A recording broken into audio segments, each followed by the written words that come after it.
প্রান্তিকাদের বজরংবলী পুজোর দ্বিতীয় পর্বে সবাইকে স্বাগত জানিয়ে আজকের ব্লগটা শুরু করছি।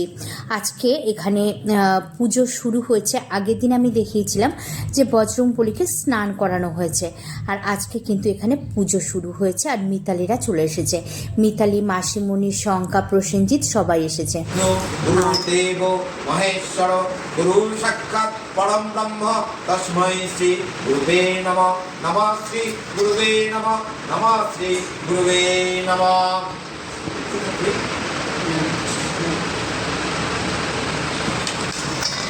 एते गंगापुष्पे नमः सिद्धिदाताकं गणपतये नमः। एते गंगापुष्पे नमः आदित्यादि नवग्रहे नमः। एते गंगापुष्पे सिद्धिदाताकं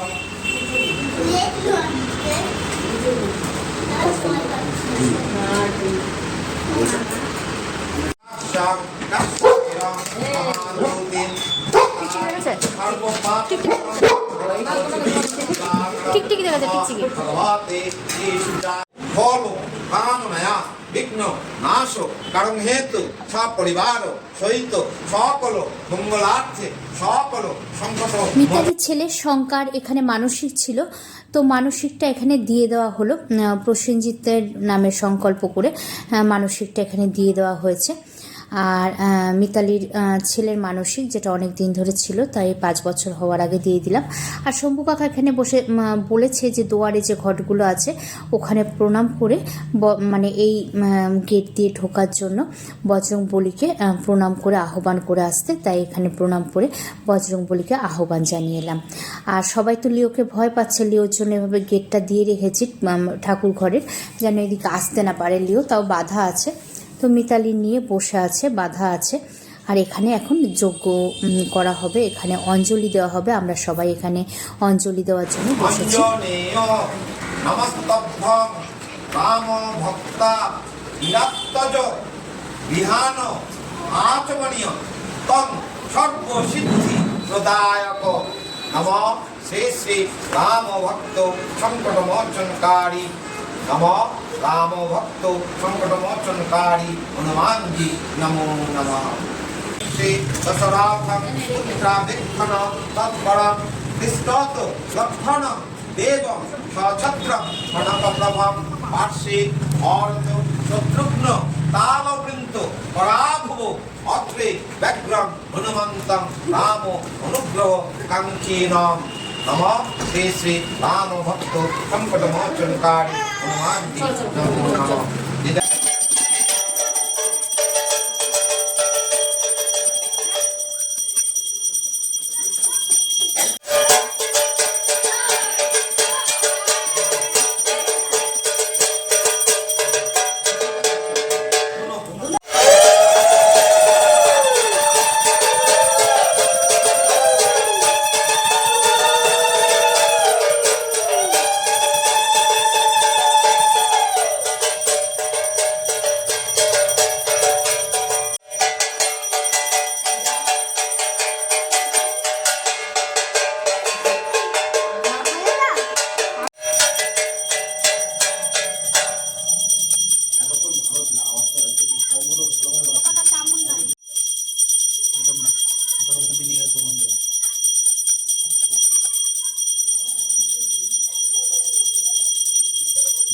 বজরংবলীকে নিয়ম নিষ্ঠা ভরে স্নান করিয়ে বজরংবলীর পুজো দেওয়া হলো। এখানে অঞ্জলি দিলাম আমরা সবাই মিলে। অঞ্জলি দেওয়া শেষ হয়েছে, তারপরে আরতি করা হলো।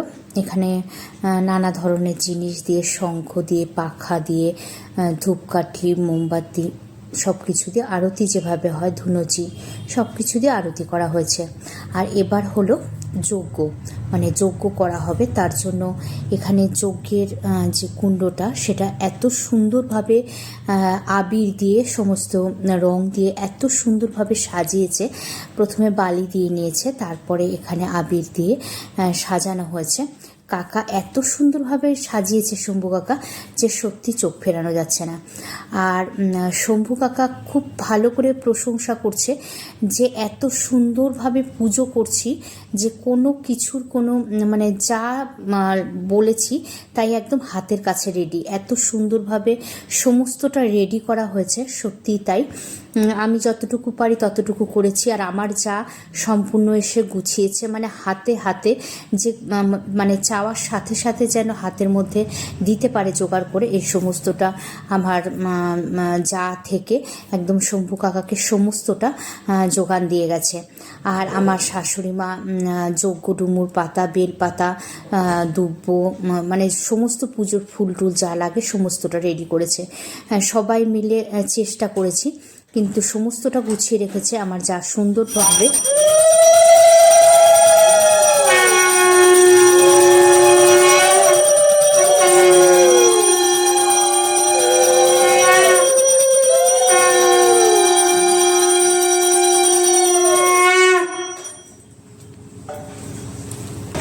কালে অঙ্গীভূত হোম কর্মাহং করিষ্যে।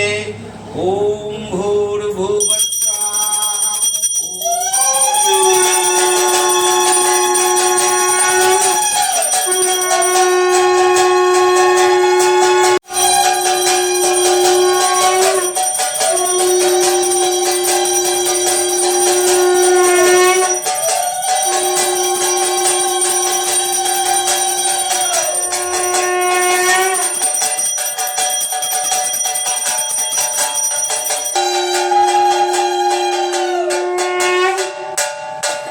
যজ্ঞ শুরু হয়ে গেছে, আর শম্ভু কাকার সাথে রয়েছে আমার ছেলে। আমার ছেলে যজ্ঞে বসেছে, আমার ছেলে বসেছে, আমার ননদের ছেলে রাজা বসেছে, আর আছে আমার যা আছে শম্ভু কাকার সাথে হাতে হাতে যা লাগবে তা দেওয়ার জন্য।